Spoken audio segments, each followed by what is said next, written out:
কেমন আছো সবাই? অবশ্যই কমেন্টে জানিও। তো যাই হোক, যেটা বলবো, অনেক দিন হয়ে গেল আমি কিন্তু ভয়েস ভিডিও দিই না।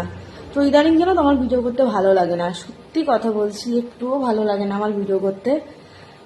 তো যে পুরনো ভিডিওগুলো ছিল সেগুলোই আমি মাঝে মাঝে আপলোড করি, তো একটুও ভালো লাগে না। কি করব, প্রোফাইল টাকা তো বাঁচাতে হবে, তার জন্য যে পুরনো ভিডিওগুলো আছে সেভ করা সেগুলোই মাঝে মাঝে তোমাদের সঙ্গে শেয়ার করি। তাছাড়া এখন আর সেভাবে রিলস ভিডিও করতেও আমার ভালো লাগে না। ইদানিং মনটাও ভালো লাগে না, জানো তো, মনের মধ্যে একটুও শান্তি নেই। শান্তির মা মরে গেছে, যাই হোক, মনের মধ্যে একটুও শান্তি নেই, একটুও না। আমি যে কি করি না করি আমি কিছু বুঝতে পারি না, খুব কষ্ট হয় জানো তো। আজকাল আমার ছোট্ট ছোট্ট বিষয়গুলো আমার কাছে অনেক বড় মনে হয়। কারোর দেওয়া আঘাত আমি সহ্যই করতে পারি না, ভীষণ কষ্ট হয় আমার।